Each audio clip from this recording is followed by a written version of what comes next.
All right, welcome back to 2W Conversations, the podcast where eavesdropping on experts, not only okay, but encouraged. My name's Danielle, and today we're continuing our mini-series on modern work. Coming at you with part 4, What Will the Future Bring?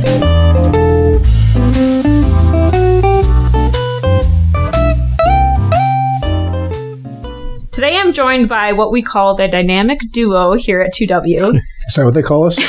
Okay. First being Mark, President and CEO, and then Tom, our CTO.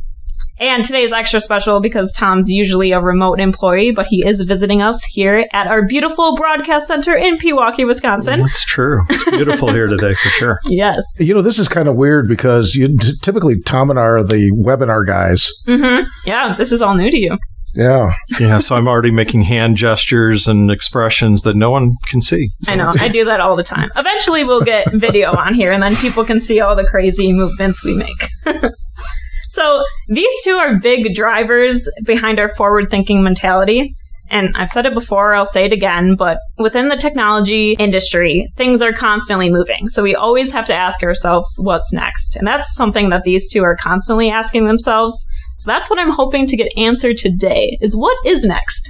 So when you both look 10 years into the future, what technologies do you see having a big impact on our society? How about 10 days? That'd be easier. Yeah. 10 years is a really long time, but I guess we've been at this longer than 10 years too. Yeah, true. You know, there are a number of things that are out there that, you know, we're starting to see peek around the corner, or, you know, that have the last 2 years really gotten mainstream. We'll probably get a chance to talk today quite a bit about AI and machine learning and some of the high-end crypto stuff and things like that. So those for sure. You know, Mark, I think that we're going to see AI becoming a part of everything you touch and look at, and it's going to be invisible and integrated. It wants to be, you know. I mean, I don't want to ascribe something to it that it doesn't have. Like, well, you don't want AI to get mad at you. Yeah, right. So when I apologize every time I'm sorry, but could you repeat that? You know, I think sometimes we tend, when we ask that question, we tend to look like really like, you know, flying cars and that kind of stuff. And I think it's almost more based than that. I think really from just a technology perspective, just the concept of technology, right? It's going to be the interconnectivity of everything to everything else, right? Yeah. So PCs are less important than switches and firewalls and access points. Well, yeah, yes, for sure, the connectivity. And actually, as you said, PCs are less important than my first thought was my phone. Right. If I'm without my phone, I'm just stuck. But without my laptop, I mean, I can kind of get by with a tablet or somebody else's machine or my phone for a lot of things. Well, so that interconnectedness has made my phone so important. I literally just bought the new iPad yesterday. Yeah. It'd been released for like 3 hours. And it costs more than my laptop. Yeah. All the stuff and the magic keyboard and all that stuff. Yeah. It's super convenient, does everything for me. But really, the human interface device is irrelevant. Yeah. I mean, it's where the data lives, and it's not there anymore. Right. Yeah. Exactly. Yeah. We're talking 10 years out, maybe 5 years out, hopefully less. Projects that are out there to improve connectivity, things like what SpaceX is up to with Starlink, right? Really bringing connectivity, high speed, low latency connectivity to everywhere. And that's something, that's really rolling out now. I don't know how many thousands of satellites they've launched, but I know it's, there are more Starlink satellites than there are all other satellites combined or something at this point. So it's, that's an actual thing that's happening that's bringing connectivity, high-speed connectivity to everywhere. I think you can get better high-speed connectivity from the Serengeti than you can my living room. Well, it could be. Yeah. So that what connectivity brings with it, which again, access to these back-end vast data sources. Over the time that I've been involved productively in computers, things went from mainframes that lived, and I don't know who it was who said, but, once upon a time, I think IBM was saying, that there'll ultimately only be like one giant computer and everybody will connect to it, right? And then, the PC revolution and then mobile devices. And then now we're really moving back toward a lot of one gigantic computer that everybody will connect into. Yeah, exactly. Yeah, the data centers, that are spread all over. We're up here in Wisconsin and I drove past on the way up where the future Microsoft AI data center will be for manufacturing here in Wisconsin, hopefully in the next couple of years. So, these big giant data centers that we connect to again. That may not be as interesting as flying cars, but I think that's where things are going in the next 5 to 10 years is really this. What can you do with big, just vast amounts of data instantly available and instantly dissectable? Well, that's the key, right? Because that's really what AI does. It's that comparison, that dissection. It's how do I sort through 25 years of product manuals to find the one thing I need to know in order to fix that one piece on that one machine I'm trying to fix. Yeah. And that is, and I think when you say AI will be invisible, that's kind of what it is, right? It's going to be just a part of everybody's system, phone, everything else to help us dissect and digest the vast amounts of data that's now available to us. Yeah. Yeah. And unlocking the existing data. That's really good. Like you said, the old product manuals, this machine was built 45 years ago and it's still running, and who knows what part fits into flange B, Yeah. Yeah. Where did AI start? And I don't want to get too out of bounds of what we're talking about, but just a curiosity. I think we have to be really careful when we talk about AI because everything is AI, right? I bought a new clothes washer about a month ago, and they advertised that it had AI in it. And I don't know what that means, or I don't know what that does for me, but but that was their big thing, and so I think if you kind of track the beginning of that, really it's scripting. Right? If you really want to take it down to a very simple thing, it's an if-then statement in an Excel sheet, right? And then it starts to now now it becomes more and more of there truly is cognitive thought behind it, and it's just not if A happens and B happens and C happens. Yeah. But I think we have to be really careful of that because I've seen scripting things out there that are advertised as AI, and really what it is just a complicated script. Right, or a program. Yeah, that's really good. There's robotic process automation is I think the current term, and it all changes every few days for those things that are called AI but aren't, that are scripts and so on. But you could look back all the way to, at least for me, to the ELIZA programs and things like that.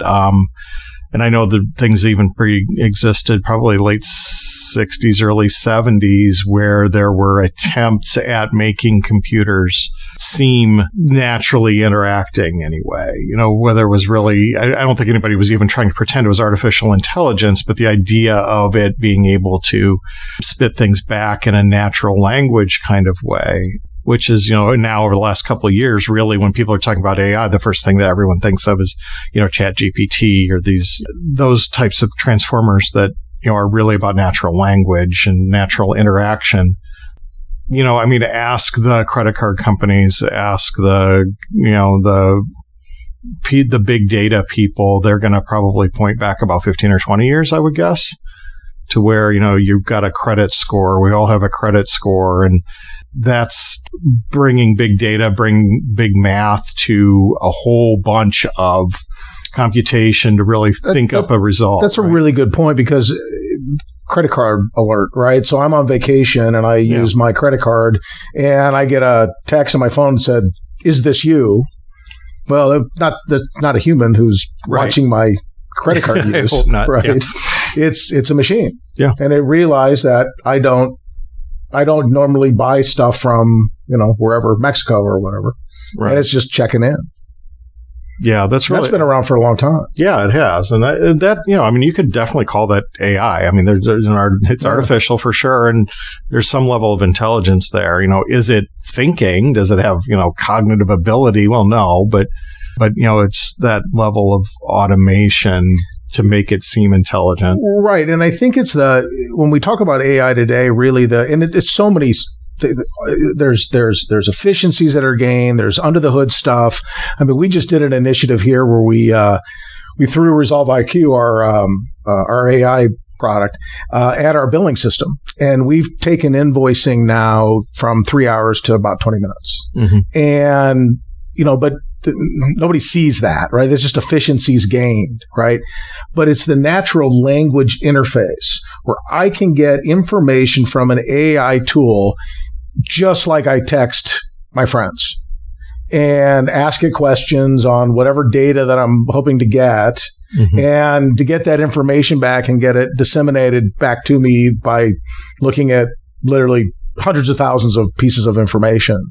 And I think it's that interface that's really sort of been the tipping point to this thing as far as human beings are involved. As far as the general, public involvement with it, or even really, like the normal IT guys, like most of us. Right. So,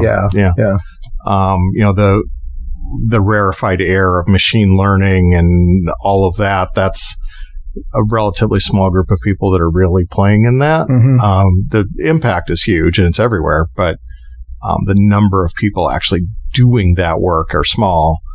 But the number of people that are out here interacting with general purpose transformers, that's like all over. Yeah. So where do you see this growth going in simple terms? Like, do you see that time it took, you got 3 hours worth of work done in 3 minutes? Do you see that getting faster, or do you see it just being easier to use?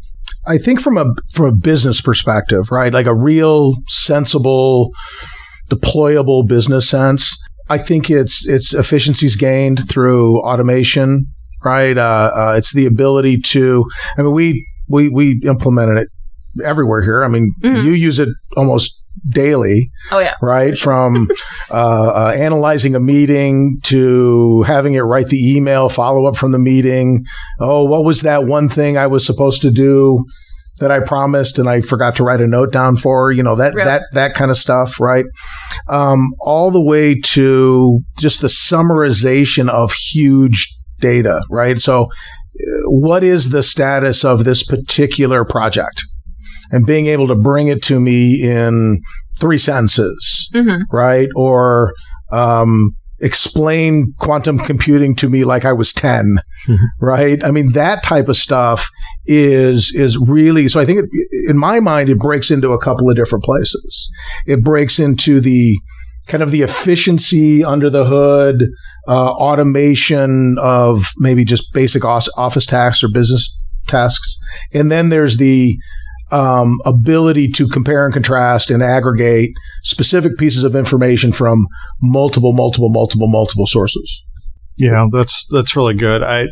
The under the hood stuff is what's always really exciting to me. The automation. You mentioned some of the things that we've been doing here, with streamlining finance. We've done a lot of work with dispatch. We do a lot of things, of course, with back-end support to our techs and things like that. Or, even our incoming handler for help desk, right? The actual messaging is all, now driven by one of these language models, right? So it's able to look back and, aggregate a lot of data and then make an accurate response to people. And it's really exciting. I don't think that it definitely adds efficiency. I mean, we've got to be saving hundreds of hours, if not 1,000 or more a week here, in all the stuff that we're doing. But I think that tends to scare people. People worry about, well, what about my job or whatever? And it's not. It seems to be, to me, really about letting people do the things that are more interesting to them. The finance stuff that went from a couple hours to tens of minutes and hopefully to near zero here soon, it wasn't very interesting work, mm-hmm. to be honest. It just wasn't. It was a lot of comparing and looking for anomalies and searching, and humans weren't very accurate at it. You could almost always go back and re-audit their work and find where they'd missed 1 or 2 anomalies. It was just the nature of all these large quantities of numbers that all looked the same. And automating it, I don't think made anyone's life worse. It made lives better and let them move on to the things that were way more interesting to them. Well, and I think what it does is it helps. It not only does that, but it helps us define what the role is better right? And so people do, it's just like automation throughout the centuries. You know, when the wheel was invented, it made it easier to haul your grain to market. Yeah. Right. And so it is and it didn't displace anybody's job. It just made their job easier to get the grain to market. And so I think that's what we look at from AI. It's, you know, I don't know where I read this, but I really like this line. It's, you won't be replaced by AI, but you may be replaced by someone who uses AI. And I think that's really, really true. Yeah. Yeah. So with AI, obviously a lot of people have the fear with data security, privacy, all of that stuff. So what do you guys see evolving on a security front as AI advances? They should be afraid, because if you do it wrong, you could expose, because you may have, think about it this way. So you have a whole bunch of data in your shared server. Mm-hmm. And you may have some confidential piece of information that's buried in some directory, some folder of a folder of a folder of a folder that no one will ever find. As soon as you throw AI at that, all of that stuff doesn't matter. So you need to really be conscious about what you're putting in the language model and how you're tagging it, right? Mm-hmm. Yeah. I mean, look, these tools are great at exposing data. So yeah, if I've got, you know, Mark's salary buried in a spreadsheet somewhere 12 layers deep in a folder tree, I mean, that's not great security by any means, but the odds are it was just buried, or maybe it was accidentally in some other document entirely, like referenced or something. And I wouldn't depend on security through obscurity, but it was pretty obscure. But now it's all level, it's all equal. So if I ask our Resolve IQ tool that's got access to all of our file libraries, what's Mark's salary, and it's got that data and it's in a location that's accessible to me, then it's going to be able to answer that question. And that's, so yeah, I guess to the initial question, yeah, be afraid. Not afraid, but use this as an opportunity to really, invest in advanced security tools, advanced tagging tools. Again, automation, there's great products out there. Microsoft Purview is my favorite, but there are lots of good products out there to go through and do the tagging, do the finding of those things for you to highlight the risk and let you make decisions as a company or as an individual even. So that's one area. One of the ones that's interesting to me is phishing and cybercrime and things like that, and the role that AI is starting to take there. The phishing emails that we're seeing and catching, or maybe even in some cases not first round catching, are getting way smarter. I used to, and by used to in the old days, I mean, like 18 months ago or less, when an email came in with misspellings or weird capitalization or odd use of English or whatever language it was supposed to be in, that was always an initial red flag, right? And in fact, usually a pretty big red flag. I don't even see those anymore. They probably come in and are just filtered out somewhere along the way. I don't even notice them. But the ones that I am seeing now are plain English, well-written, well-researched background from my LinkedIn page or our company website and other employees at the company's LinkedIn pages. I'm getting phishing emails now that reference real-world things that are real. I mean, and are only indistinguishable to me from, at first glance anyway, from the real thing by what they're asking for, like the intent. So otherwise, it could be, that could be somebody who worked with this coworker of mine who's got a question about this thing that we were talking about last week on the podcast, which I got that email, yesterday, right? And it was a phishing email. It was actually asking for additional information that, they shouldn't be. But otherwise, that was a real email. That's something that worries me. And of course, then the ability of AI to generate large quantities of those. Yeah. I've been around this for a long time and kind of know what to look for. And if it at first glance is like, could this be real? Wait, I can't even imagine somebody who didn't have a questioning perception. I mean, they would just have responded. I was just talking to Mark about the AI scam through the phone where you can get a call from someone else's voice. Yeah. And it even picks up on like the contact details from said person who's calling you. Yeah. And spoofing voices. They didn't use this technique, but probably all familiar with like the MGM data breach a couple of years ago where, someone called into a help desk, IT help desk, pretended to be someone, needed their credentials reset like that. And we're able to convince them that, the help desk, that they should do that, and that gave them access to systems. Now with AI, you can already spoof my phone number. That's pretty straightforward. And if you can spoof my voice, probably from the recording of this podcast, then someone could call in and say, hey, this is Tom, and my account's locked out. Can you reset my password for me? I don't know how our help desk we are going to have we're going to have to see multi-factor type authentication. Okay, Tom, thanks for calling. What's the secret word? Yeah, right. What's the color of the day? I don't know. Something. Yeah. So it's, those are things that are concerning. Video, we're already hearing about. I haven't seen it in real life, but we're hearing about things like, people doing video interviews that are able to respond to live questions, but it's a AI generated face. Yeah. Things like that.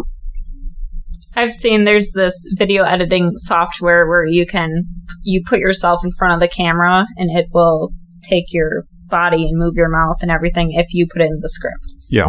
Which, handy, some cases, but also scares you. Yeah, for sure. So talking about, did you have a chance to look at the Gartner 2024 hype cycle for generative AI? I did. And the best part about the hype cycle is the trough of disappointment, disillusionment. That's the best part about the Gartner hype cycle. Anyway, go ahead. Looking at the 2024 one versus the 2023 one, did any of the movement surprise you, or did everything move as you suspected? I think it's all moving so fast. To tell me where AI will be in a year from now is really just a guess. Mm-hmm. I would have never have thought when we started playing around with Microsoft Cognitive Services and some of the stuff that they were pre-releasing to us over a year ago now. Yeah, whatever. Yeah. Yeah. I would have never have guessed that we'd be rolling out an AI tool to our clients, or that it would be as integrated into our daily lives at 2W as it is. And I cannot even hazard to guess where all that's going to be 12 months from now. Yeah, that's the growth of that is it is pretty astonishing. One of the things that stuck out to me in the latest Gartner on the use of generative AI, though, was the idea of industry specific, industry verticals, right? And we're seeing that, and of course, that's what we're doing. That's what we're doing. That's what our targeted, the way we've been targeting our tools. But the idea of industry-specific industry verticals, it's gone from being just a good idea a few years ago to I think they're predicting half. Is that right? Yeah, I was going to say, I have the stat right here. Oh, okay, yeah, there you go. Yeah, it says by 2027, more than 50% of the Gen AI models that enterprises use will be industry-specific or specific to a business function. And that's right now in 2023, we're at 1%. So 50% in the next 3 years. Yeah, that makes sense to me. We use these tools all over the place all the time, but the generic ones, I want to differentiate between general purpose and generic, but the generic ones like ChatGPT without any additional thing done to it, right? It's fun, but it's not useful. It's not really. It's really not. It's unless you have the AI grounded into your data, right? Or your language model, or your, we talk about culture, grounding it into your, your company culture. Mm-hmm. So it knows who you are, knows what your company is, knows what your company does, and it can respond and change the answer accordingly. If you can't do that, the generic ones, it's just not very, it's cool. Yeah, and it's a good starting point. So I started to say it's not very useful. It is useful. It's a great starting point. Mm-hmm. Hey, help me write an email to this person about this subject, and it should sound like this. Great. And it does a good job. But when I am doing that from like our Resolve IQ, where it's grounded in our company culture, it knows about that customer or prospect, and it knows me and what my position is, and it has all that information available to it and makes use of it, I get a completely different result that requires way less of effort on my part to use. And it's often more interesting to me, like insightful, whatever the subject of the email is. I wish I could come up with a good example on the fly, but of course, it's, well, it's deeper. It's a deeper experience, right? It's because it does know who you are. It does know who Danielle is. It does know, the client, what they're doing, right? I mean, and it's just a better tool. Mm-hmm. When it knows about your business and it has an understanding of your company. Yeah, that's good. The other day I had one where it was actually a help desk response where Resolve IQ was able to look at the other work that was going on at that client, and it brought up, and by the way, we hope that it's going well with X project, right? That was an unprompted thing, emergent behavior that we're seeing in our Resolve IQ product. But that was interesting to me. And it would be interesting to me if I were on the receiving end of that instead of, hi, I hope this email finds you well, or whatever the AI generated emails sound like now, right? That this one actually, had a throwback not only to the thing that was under discussion, but to something else that was outside the scope of the discussion was really interesting to me, like a person would be. Yeah. I feel like for chat GPT purposes, it's free, fast, but could be wrong. And is the could be wrong worth it? Maybe not. Yeah, I mean, I would not go relying on Chat GPT for financial decisions. Yeah. So, yeah.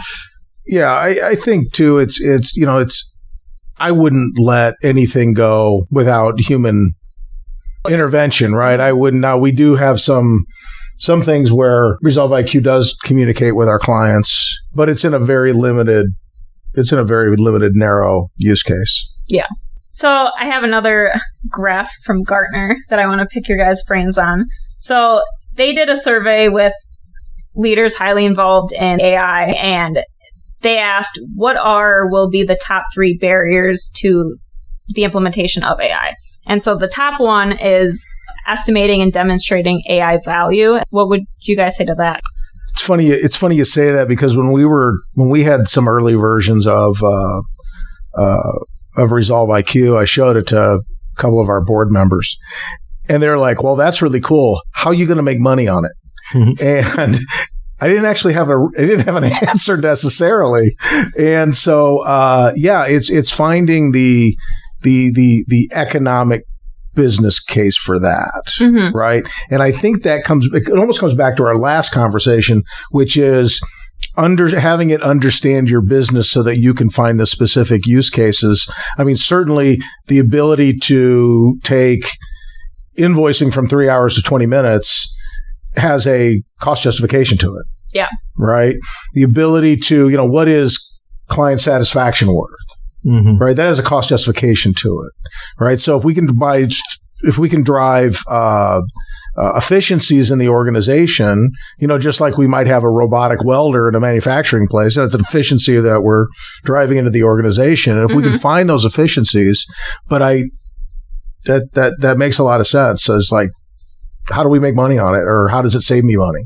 Right. Yeah, the how do we make money on it part, I think for me a little bit, it goes back to the first thing we talked about, though, too. It's becoming already so ingrained, embedded into things.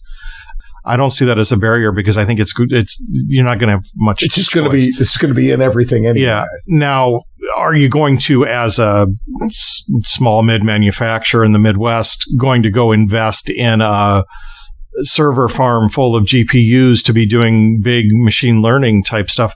Probably not. You're probably going to leverage the work that someone else has done. But I think that the cost of integrating that work being done elsewhere into everyday business is coming down so fast that I don't feel like that's going to be a real barrier for most businesses.